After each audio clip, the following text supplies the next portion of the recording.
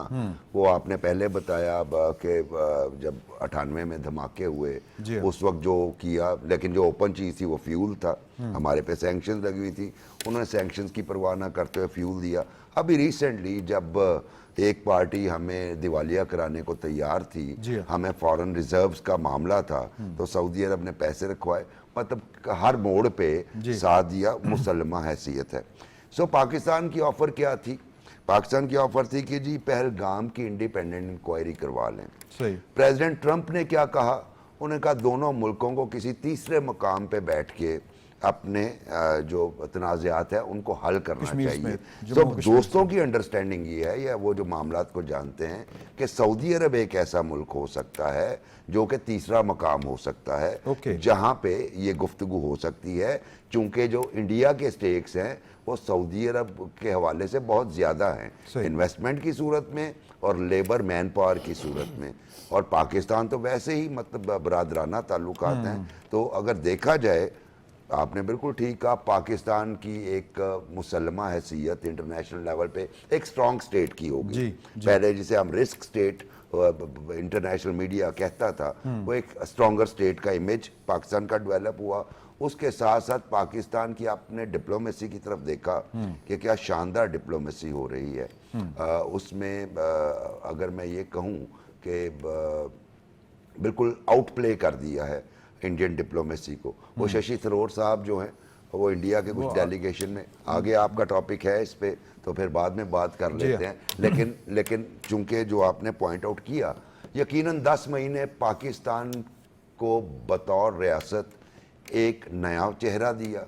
और जो ये सऊदी अरब का दौरा है, इसकी इम्पोर्टेंस क्या है, मेरे नज़दीक ये 4-5 दिन में आपको अंदाजा हो खुल के सामने आ जाए कि ये कितना इम्पोर्टेंट दौरा है और क्यों ईद के मौके पे बुलाया। चौधरी साहब ने लाइटर मोड में बात की, मैं भी लाइटर मोड में कि इस दफ़े प्राइम मिनिस्टर और फील्ड मार्शल और उनके वफद के अरकान 2 नमाज अदा करेंगे ईदों की, सही, एक सऊदी अरब सरजमीन में है, और एक हिजाज पाकिस्तान भी और एक वो पाकिस्तान। 6 को वापस आ जाएंगे ना कल। जी जी जी। अच्छा, अच्छा 7 को जाएंगे ईद, तो वो 2 ईदें मनाएंगे जनाब। ठीक। अच्छा सही चौधरी साहब, मामला ये है कि वज़ीर-ए-आज़म ने आज एक इजलास की सदारत की, जो आबी जारियत है उसका जवाब दिया। वो तो इंडिया को जो जवाब देना था वो तो सो दिया। पाकिस्तान में अब ये किस तरह से 2 तैयारियाँ हैं ना, कि एक तो आप उसको ये ज़खायर बनाने ना दें, ये मुअत्तल ना करने दें, या फिर जो हम जो वज़ीर दिफा हैं उनकी बात के ऊपर ही चले जाएं। फिर तो आपको अपना हक छीन के लेना पड़ेगा ना, कि अगर 1948 वाली हम पोजीशन में चले जाते हैं तो फिर कश्मीर के ऊपर भी जो है वो थर्ड वो नहीं, बायलैटरल वाली बात ख़त्म हो जाती है, शिमला माहिदा गया।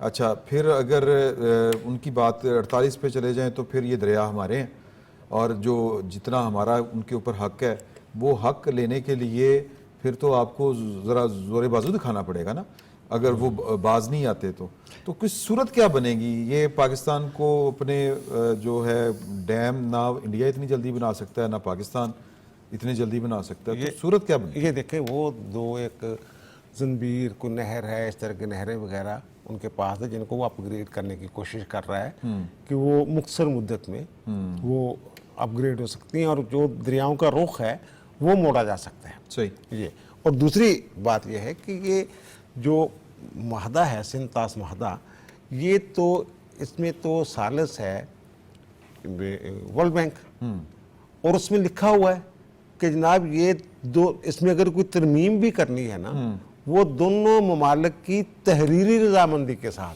सही, ज़बानी कलामी भी नहीं। ये इनसे मेरा ख्याल है कि ये कुदरत पाकिस्तान पे मेहरबान है। अच्छा, मुझे ये लग रहा है पहलगाम वाले इशू पे इनसे जो गलतियां हुई हैं वो पूरी दुनिया को उसका इदराक हो गया जनाब, ये तो फॉल्स फ्लैग ऑपरेशन था, और उसकी आड़ में ये पाकिस्तान का पानी बंद करना चाहते हैं, जो बैनुल अक़वामी कवानीन की भी खिलाफ वर्जी है, सिंध तास महादे की भी खिलाफ वर्जी है। अब जो आपने बताया कि पाकिस्तान 10 मई के बाद जो पाकिस्तान है और पाकिस्तान है दुनिया की नज़र में, जी, पूरी दुनिया का जो आलमी मंजरनामा है जिसको कहेंगे हम, वो बदल गया हुआ है। अब रशिया के साथ इनकी दहाइयों की दोस्ती है, बल्कि वो खरोशीफ जब गए थे वहाँ अपने दौर में, तो उन्होंने कहा जनाब अगर आप पहाड़ की चोटी पे खड़े होकर हमें आवाज़ देंगे तो हम आएंगे। अब सूरत हाल ये है कि इस जंग में हमारे साथ इंटेलिजेंस पार्टनरशिप, शराकतदारी थी उनकी, शेयरिंग थी, बड़ी शेयरिंग थी। और दूसरी बात यह कि अभी हमारे तारक फातमी साहब गए हैं वहाँ पे, तो उनके वजीर खारजा के साथ मुलाकात हो रही है, और उनका जो वफद गया था वो नायब वजीर खारजा से आगे नहीं बढ़ सका। इस पर बड़ी लहदे हो रही है वहाँ इंडिया में खुद, सही है। कि जनाब हमारा पुराना दोस्त हमारा, और पिंगे जनाब मोहब्बत की बढ़ा रहा है पाकिस्तान के साथ। और फिर उन्होंने स्टील मिल की बहाली के लिए भी कोई 2.6 बिलियन डॉलर का बात की है। और ये जो वो अगर हट धर्मी में उतरा हुआ है ना भारत सिंध तास महादे के हवाले से, उसको फिर हम यहाँ अगर ये अपने आबी ज़खायर के जो वसाइल हैं उनको बढ़ाएं भी, तो पानी तो वहाँ से आना है। तो हम एक डैम बना के हम ज़्यादा से ज़्यादा क्या कर लेंगे? ज़्यादा से ज़्यादा बारिशों का पानी जमा कर सकते हैं ना, कर सकते हैं, ठीक बात। लेकिन अगर वो पीछे से ही, अच्छा वैसे ये भी एक अलग से सब्जेक्ट है कि बारिशों का पानी को किस तरह यूटिलाइज किया जाए, दुनिया कर रही है। नहीं, उसके तो बहुत सारे तरीके हैं ना। वो तो हमारे जो ज़ेरे ज़मीन पानी लाहौर का है खास तौर पे, ये कितना नीचे चले गया वो तो रावी की वजह से, ठीक है ना, रावी बंद हो गया, तो बारिशों का पानी जो है स्टोर करने के लिए वो इन्होंने कुछ सिस्टम शुरू किया है कि कंपाउंड ज़ेरे ज़मीन बनाएंगे, पानी उसमें जमा हो जाएगा, और वो आम इस्तेमाल के लिए पौधों को देने के लिए भी, और फिर पानी वो नीचे हुआ है दोबारा चले। ये तो खैर वो माहौलियात की बात हो। ये जो बात है ना इन्होंने कर दी वो सिंध तास वाले, उसके जवाब में जो पाकिस्तान ने कहा है और हमारे DGSPR ने जो बात की है कि जनाब अगर ये महादे से भागते हैं तो कश्मीर भी हमारा है, कश्मीर है ही हमारा, तो फिर 6 दरिया हमारे हैं, ठीक है। और ये हमारे वज़ीर आज़म ने जब तकरीर की है 10 मई के बाद कौम को इत्माद में लिया, तो उन्होंने ये कहा था कि इन्होंने हमारे एक डैम पे नीलम जेलम प्रोजेक्ट पे इन्होंने एक मसाइल मजूर हल्का, वो अगर नुकसान हो तो हमने इनके तमाम डैम उड़ा देने थे। तो मेरा ख्याल है कि ये पॉलिसी बयानी है, इसको पॉलिसी बयानी समझा जाए। वज़ीर दफ़ा ने भी कहा होगा। वज़ीर दफ़ा की बात को भी, और वज़ीर दफ़ा तो और आगे चले गए ना, उनका शिमला मादा ख़त्म हो गया है, प्रैक्टिकली तो फिर ख़त्म ही हो गया ना। वो ये कह रहे हैं। अगर आप एक आबी माहिदा ख़त्म करते हैं, सिंतास माहिदा ख़त्म अगर करते हैं, शिमला मादा खत्म करते हैं फिर कश्मीर की वो वाली पोजीशन 1974 वाली पोजीशन बहाल होगी, ये लाइन ऑफ कंट्रोल खत्म, ये तो सीज फायर है। अब वो उधर भी गन्ने लेके बैठे हैं, इधर भी गन्ने लेके बैठे हैं, जिसका जोर चलेगा 2 कदम आगे चले जाएगा, जिसका बस नहीं चलेगा 2 कदम पीछे चले 23 अप्रैल को इन्होंने सजाद साहब किया था सिंतास माहिदे को मुअत्तल। तब इनका ये गुमान था कि हम सुपर पावर हैं, इनका ये ख्याल था कि अमेरिका हमारे साथ खड़ा है, चीन को हमने सबक सिखाना है, और चीन से पहले हम ज़रा चीन के ऊपर धाक बिठा दें, उस पाकिस्तान को ज़रा थोड़ी सी ना मतलब दाएं बाएं करके ना ज़रा 2-4 लगा के, वो सारा उलट पड़ गया। सस्टेन कर सकेंगे इस पॉलिसी को लेकर? देखें, अभी चौधरी साहब बात कर रहे थे तो मैं उस वक्त यही सोच रहा था कि इसका जो सही तनाज़र है ना सिंध तास मुआहदे का जी, और ये जो रिवर्स आ रहे हैं, हाँ, हमारे एक तासुर है कि सारे दरिया इंडिया से आते हैं पाकिस्तान में। ऐसा नहीं है, सही, ये सारे दरिया चाइना से, तिब्बत से, इंडिया के इलाके से होते हुए पाकिस्तान पहुंचते हैं। और प्रोफेसर विक्टर गाओ ने कहा कि भारत ये बिल्कुल बेवकूफ़ी ना करे सिंध तास मुआहदे को मुलतवी करने की, क्योंकि भारत दरमियान में है और भारत सैंडविच हो जाएगा। हाँ, क्योंकि अगर अपर जो है ना हिमालय का, वहाँ पे चाइना बैठा हुआ है, जहाँ से ये 6 दरिया तो पाकिस्तान के हैं, उनके सारे दरिया जो हैं वो चीन के हैं, वो चीन से होके आते हैं, बर्मा पत्थर समेत। और उनका वो जो क्या है, जमुना, जो उनका एक तब बड़ा मुबारक दरिया है, गंगा सॉरी, वो भी वहाँ से आता है। तो उसने कहा कि वो सारा ड्राई कर देंगे हम। पहली बात, अगर इसको पूरे तनाजर में देखें ना, इसको पूरे तनाजर में देखें, चाइना वाले तो फिर बस मिथलैंड फिर कर लेते तो उसने कहा कि प्रोफेसर गाओ ने कि अगर आप, उसने कहा मैप पर देखें तो हम ऊपर हैं, इंडिया दरमियान में है और नीचे पाकिस्तान। तो इसको छोड़ दें कि जी नीचे वालों का हक क्या है और दरमियान वालों का हक क्या है। अगर ज़बरदस्ती इंडिया करेगा तो फिर अगर चाइना ने ज़बरदस्ती की तो इंडिया सारा बंजर हो जाएगा। तो ये बेवकूफ़ी वो कर ही नहीं सकते, मतलब प्रैक्टिकली नहीं कर सकते। डन, ठीक। अच्छा, दूसरा तरीका ये है कि जो शरारतें हैं, जैसे सीज़ फायर लाइन जो थी उसको कंट्रोल लाइन बनाया, उसके बावजूद झड़पें होती रहती थी। तो ये शरारतें कि कोई पानी थोड़ा सा रोक दिया फिर छोड़ दिया, या फ्लड की सूरत पैदा कर दी, या साजिश की। वो भुट्टो साहब ने एक दफ़ा कहा था ना, जब कसिंजर आए थे लाहौर और मना करने के लिए कि आप ये रीप्रोसेसिंग ना करें यूरेनियम की, तो भुट्टो साहब ने कहा था कि ये जो दरिया है ना हमारे, ये एक एनिमिटी को रीप्रोसेस करते हैं। जब रावी का पानी रुकता है, जब सतलुज का पानी रुकता है, और जब हमारे खेत में पानी नहीं जाता, तो एक नफरत और एक जंग का एहसास होता है। तो जब तक ये दरियाओं की रीप्रोसेसिंग जारी है ना, न्यूक्लियर रीप्रोसेसिंग को नहीं रोका जा सकता। हाँ। ये भुट्टो साहब के बड़े तारीखी अल्फाज थे, बड़े पोएटिक्स है, बड़े पोएटिक भी थे। तो बेसिकली ये जो मुआहदा हुआ था इटसेल्फ, इसके बारे में अब हम स्टेट टेलीविजन पे बैठे हैं, क्या बात करें कि उस वक्त के जो मंदूब थे, वो पाकिस्तानी मंदूब में जो सिंध का मेंबर था, वो वहाँ पे झगड़ रहा था कि मत ये मुआहदा करें। वो लेकिन अयूब खान ने तय कर लिया था उस वक्त मुआहदा करना, तो वो ये मुआहदा बहुत महंगा पड़ा पाकिस्तान को। हाँ। अगर आप देखें कि जैसे चिनाब, जेहलम और दरिया सिंध आ रहा है ऊपर से, उसी तरह अगर रावी और सतलुज और ब्यास भी आ रहे होते, तो जितना पानी इंडिया का हक बनता था वो लेते और बाकी पानी नीचे आता, तो आप देखें कि हमें कितना पानी वाफर मिल रहा होता। जी जी। तो लेकिन वो नहीं, वो वक्त गुजर गया। तो अब भी इंडिया के पास सिवाय शरारत करने के अलावा कोई स्कोप नहीं है, मैं नहीं देख रहा। शरारत, मुबश्शिर बुखारी साहब, शरारत का स्कोप कितना है, मार्जिन कितना है मोदी के पास? क्योंकि बहुत से लोग कहते हैं कि जब तक मोदी है ये अपनी शिकस्ता अना का कोई बदला लेने के लिए डेस्परेशन में कोई इस तरह की हरकत कर सकता है जिस तरह ये पानी रोकने के लिए बात उसने चलाई हुई है? कोई और भी कोई वो जिसको कहते हैं ना मिस एडवेंचर? जी, एडवेंचरिज्म के चांसेस तो हमेशा, देखिए, एक वो शिकस्त खुर्दा जो फर्द होता है, शख्स होता है, उसको जो घाव लगा होता है और अपनी गलती से लगा होता है ना, तो वो फिर थोड़ी सी ना कमीनगी पे चला जाता है।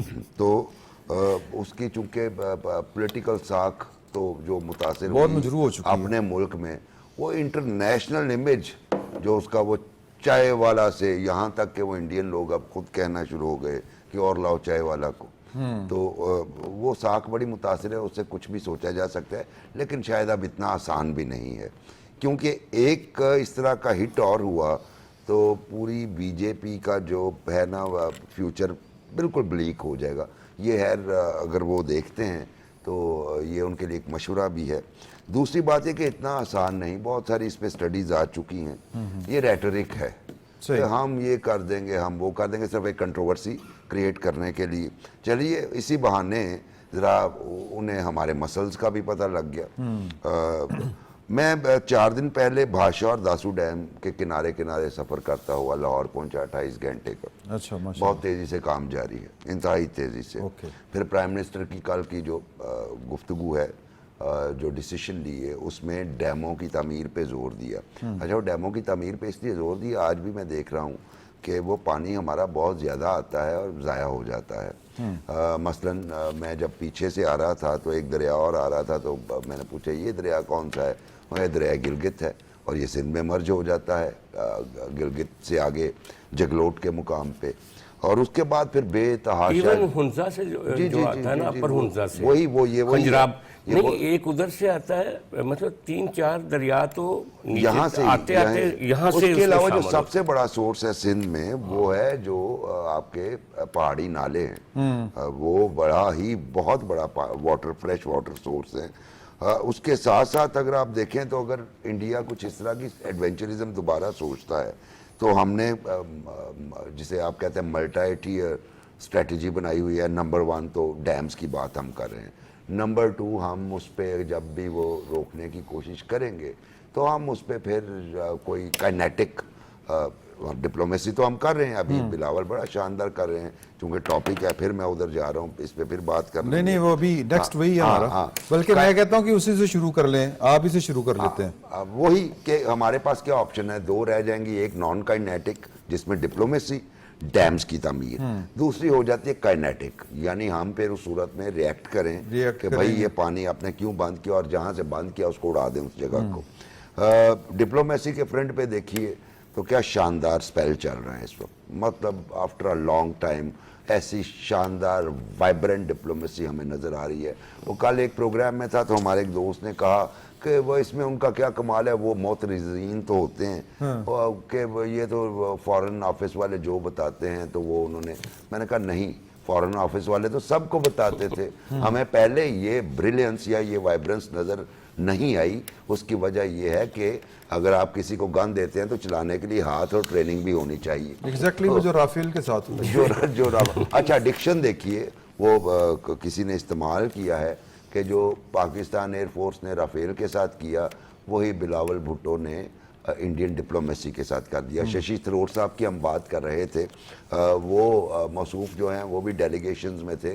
वो तो उन कंट्रीज़ को जिन्होंने न्यूट्रल रहे, यानी तुर्की के हवाले से जो वहाँ पे सोशल मीडिया ट्रेंड चला, या अज़रबैजान के हवाले से जो हुआ, वो आपके सामने है कि जनाब हम टूरिज़म ख़त्म कर देंगे, ये कर देंगे। फिर उन्हें शशि थरूर ने कुछ कंट्री से शिकवा भी किया, आप हमारे साथ खड़े नहीं हुए, यानी वो नाराज़गी मोल ले रहे हैं। जबकि इधर हमारा ये नौजवान लीडर जो है वो बैठ के यूएसए में कह रहा है, यूएसए ने ये 41st टाइम वीटो किया है सिंस 1976 जो इजराइल के हक में किया है। चूंकि 40 में पहले लिख चुका हूँ एक आर्टिकल में, तो 41वां हो गया। वहाँ पे बैठ के कहना कि मोदी जो है वो नेतन्याहू का टिमो वर्जन है, तो ये कोई मामूली बात नहीं होती। ये इंतहाई करेज वाला बंदा, इससे पहले वो कह चुके हैं। सो वो जितनी जगह पे हम कर सकते हैं नॉन काइनेटिक पे, जैसे मैंने अब काइनेटिक पे एक और आज की इतला है, और उस पे बहुत सारे जो वॉर थिंक टैंक्स हैं वो उसका जायज़ा ले रहे हैं। इतला ये है, और आप तीनों मुझसे ज़्यादा बाखबर हजरात हैं, वो जो F-35 अमेरिका है, जो एक मिस्ट्री है अभी तक वॉर हिस्ट्री में, उसका जो काउंटर स्टेल्थ एयरक्राफ्ट जिसको डिक्लेयर कर रहे हैं, वो आपका J-35A है जो चाइना ने बनाया है। और इतलात ये हैं कि चाइना और पाकिस्तान की उस हवाले से भी डील फाइनल हो गई है। और तीसरी सबसे अहम बात ये कि हम इंटरनेशनल, इस 10 मई के बाद हम इंटरनेशनल कम्युनिटी में इतने इंटरकनेक्टेड हो गए हैं कि अब हम यानी पाकिस्तान जो है वो इंटरनेशनल जो बायर्स हैं डिफेंस टूल्स के, उनका भी मरकज़ बन गया है। और ना सिर्फ ये कि हमारी मिलिट्री एकेडमीज़ में, एयरफोर्स एकेडमीज़ में लोग भेजने की तैयारी कर रहे हैं, लेकिन उसके साथ साथ पाकिस्तान के ज़रिए चाइना से जो है वो वेपन या एयरक्राफ्ट की डील कर रहे हैं। और पाकिस्तान की अपनी डिफेंस जो चीज़ें हैं डिफेंस रिलेटेड, उनकी मांग भी इंटरनेशनल मार्केट में बढ़ गई है। सो मेरा ख्याल है कि एडवेंचरिज्म का चांस मोदी अब नहीं लेगा। अच्छा, सजाद अनवर साहब से मैं पूछ लूँ, फिर मैं आपकी तरफ आता हूँ क्योंकि उस तरफ से चलना शुरू कर दिया है। सजाद अनवर साहब, जो बात की बिलावल साहब ने जो तजवीज़ दी है कि पाकिस्तान और भारत मिलकर काम करें दहशतगर्दी के ख़िलाफ़, उन्होंने तो जो प्रीमियर एजेंसीज़ हैं दोनों ममालिक की उनके नाम लिए हैं, बैठ के काम करें, ये आपको लगता नहीं कि ये एक तरह से नॉकआउट ही कर दिया उन्होंने ये वाली ऑफ़र दे के? नहीं, देखें अब उनके हम पास, तो उधर कुछ नहीं कर रहे, वो तो इधर बहुत कुछ कर रहे हैं। जी हाँ, लेकिन सच्ची बात यह है कि जो बिलावल भुट्टो है ना, वो उसने जो पिक्चर जिस तरह से वहाँ जाके एक तस्वीर पेश की है, वो बहुत ज़्यादा रियलिस्टिक है इस रीजन के हवाले से। कतई नज़र इस बात के कि मोदी और नेतन्याहू को आपस में मिला, इस पर बाद में बात होगी, लेकिन ये जो नुक्ता आपने कहा ना, इंडिया के पास कोई चांस नहीं है कि पाकिस्तान के साथ बैठ के बात करें।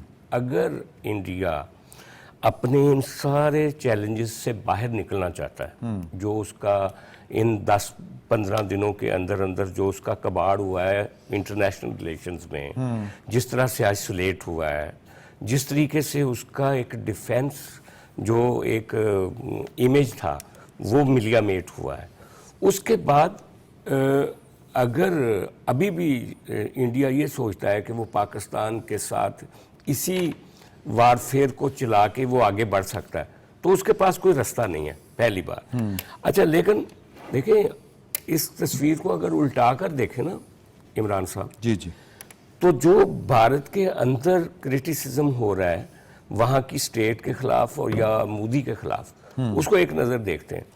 मसलन वहाँ पे कांग्रेस बार बार कह रही है कि मोदी का और नेतन्याहू का एक ऐसा अलायंस बन चुका है जिसके नतीजे में अपोजिशन पार्टियां, उन्होंने कहा है कि राजीव गांधी की प्राइवेसी जो है वो इजरायली इक्विपमेंट के जरिए से बग की जा रही है। ओके, यहाँ तक।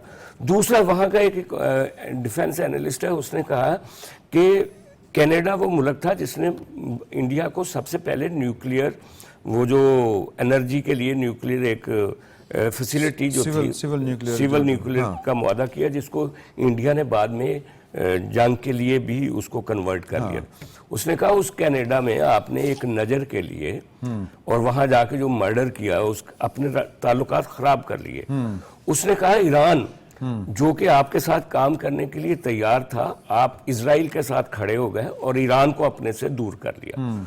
अच्छा, इसी तरह उनके जो वहाँ पे एक ओपिनियन बढ़ रहा है, उसके नतीजे में इंडिया, अच्छा फिर आप परवीन जो साहनी है, परवीन साहनी, उसको सुना होगा, उसने कहा कि ये जो इंडिया ने गलती की है कि एक पहलगाम के वाक़े की बुनियाद पे जाके स्ट्राइक्स कर दी पाकिस्तान के, उसने कहा आपने अपनी कमज़ोरियां जो एयरफोर्स की और ख़ास तौर पे मिलिट्री की और अपनी जो इकॉनमी की वो आपने एक्सपोज कर दी। तो बिलावल भुट्टो ने ये जो फ्रेम किया है ना नेतन्याहू और मोदी को, ये वो एक प्रैक्टिकल पिक्चर है। और इसी वजह से जब हम सऊदी अरब और दूसरे मुल्कों की बात करते हैं, मिडिल ईस्ट के इस्लामी मुल्कों की, इसी वजह से वो भी लोग मोदी से एक फासले पे चले गए। तो अब मुझे ये लग रहा है कि इंडिया के पास सिर्फ एक रास्ता है, जो इससे पहले यानी कि आप देखें 19 से पहले जो इंडिया करता रहा, कि कहीं पे भी कोई अटैक होता था इंडिया में तो वहाँ के मुसलमानों के खिलाफ एक कार्रवाई शुरू हो जाती थी। जैसे गुजरात में एक कैंपेन चला ये रहे थे। जैसे, या उनके साथ उनकी लिंचिंग, पब्लिक लिंचिंग शुरू हो जाती, उस पर पाकिस्तान का कोई कंट्रोल नहीं होता था। या जैसे कोई वाक़या होता था तो श्रीनगर में और बाकी एरियाज में वो शुरू कर देते थे ऑपरेशंस। अब वो जो क्रॉस बॉर्डर ऑपरेशन उनका फेल हो गया ना, जो वो वापस अपनी कम्युनल लड़ाई की तरफ इंडिया चला जाएगा, सही, क्योंकि उन्होंने पॉइंट स्कोरिंग तो करनी है हर इलेक्शन जीतने के लिए, सही। तो वो करेंगे मोदी, जब तक मोदी इक़्तिदार वो में अभी है। मेरा ख्याल है आज के कल एक सिख यूट्यूबर है, उसको भी पकड़ लिया जासूसी के इल्जाम में। एग्जैक्टली पहले एक लड़की को पकड़ लिया था, हाँ, जो पहले पाकिस्तान में आई थी। बिल्कुल ऐसे ही। अच्छा, और वहाँ ये भी कुछ नहीं, वहाँ वो जो उनके रहनुमा हैं ये भी कहा कि ना ईद पे हम जो वो गाय और वो ये इस तरह की तो बातें जब कहते तक हैं। इंडिया इस रीजन में चाइना और पाकिस्तान के साथ एक समझबूझ के साथ अपने रिलेशंस को रीसेटल नहीं करता, इंडिया एक तरह से खला में लड़खड़ाता रहेगा। क्योंकि आप देखें कि फ्रांस के जहाज लिए फ्रांस इनसे नाराज है कि अभी तक वो जो 4 जहाज जो गिरे हैं, उनका हिसाब कहाँ है? उनका हिसाब दो, ऑडिट कराओ, और उनके अखबारों ने और क्या कुछ लिखा है आपके सामने। सही। अमेरिका जो कि ये समझता था उसी तरह, हाँ। अमेरिका के सामने फ्रेम वही था, जैसे नेतन्याहू का हाथ नहीं रोक रहे थे, हाँ। उन्होंने कहा था जो करना कर लो, लेकिन उल्टा पड़ गया। उल्टा पड़ गया। तो अब अमेरिकन भी समझते हैं कि ये वो घोड़ा बीमार और साढ़े मुल्क कमजोर में घोड़ा कुट पड़ने लगते तो यस, तो इसलिए मैं समझता हूँ कि ये वो मौका है। बिलावल भुट्टो ने जो शानदार परफॉर्म किया वहाँ पे, ठीक है, इसहाक डार साहब और बाकी हमारी जो पूरा टीम। अच्छा Foreign चौधरी साहब, Office की लास्ट टीम है, मिनट रह गए, वो भी माफी कर रहे चाहता हूँ। ये मुझे बताएं कि prime minister as a team leader या सीईओ उनकी फॉरेन पॉलिसी लेके चल रहे हैं, फिर प्राइम मिनिस्टर का ये ख्याल के इदारों को साथ लेके चलना चाहिए, चीज़ों को मस्बत अंदाज में बढ़ाना चाहिए, फिर बिलावल भुट्टो साहब का इकरार या उन्होंने इस ऑफर को जो प्राइम मिनिस्टर ने उनको कहा कि ये सर्विस है पाकिस्तान की, इस उनकी आप कह रहे हैं इंतखाब और उनका हामी भरना, इस पर क्या कहते हैं आप? ये नहीं, ये तो यार पाकिस्तान के लिए हो रहा है वो ना। क्या कहते हैं, टीम प्ले? हाँ, ये टीम वर्क, सॉरी, पूरा टीम वर्क है। हाँ। ये पूरा टीम वर्क है, पूरी जो तैयारी के साथ गए हैं, पूरी तैयारी उनको करवाई गई। ये नहीं जो भी बात हुई है कि ना वो तो फॉरेन ऑफिस जो है वो तैयार कर, ऐसा नहीं होता। पॉलिसी सरकार ने देनी होती है। हाँ। सरकार ने ये कहना है ना, ये चीज़ें जो हैं वो बताएं और ये चीज़ें इसका मवाद हमें फराहम करें, रिकॉर्ड फराहम करें। हम बात कर रहे हैं कि जनाब ये दहशतगर्दी करवा रहे हैं यहाँ बलूचिस्तान में और केपी में, तो उसके सबूत भी हम साथ में पूरा होमवर्क और वहाँ जो लबो लहजा और जो अंदाज है और जो एतमाद है हमारे वफद का, बिलावल भुट्टो जरदारी साहब का, वो जो OIC का इजलास मुंतवी इनका हुआ है अक़वाम मुत्तहिदा में, वहाँ जो फ़लस्तीन वाले मंदूब थे उन्होंने तो ये कुछ गिले शिकवे किए, तो उन्होंने कहा ये चेयर भी आपकी है, जो आपका मौक़िफ़ है वही हमारा मौक़िफ़ है। चले जी, आपका बहुत शुक्रिया, बड़ा ज़बरदस्त आपकी गुफ्तगू थी तीनों दोस्तों की। कल आपकी खिदमत में हाज़िर होते हैं। वक्त ख़त्म हो चुका है, इजाज़त दीजिए, अल्लाह हाफ़िज़।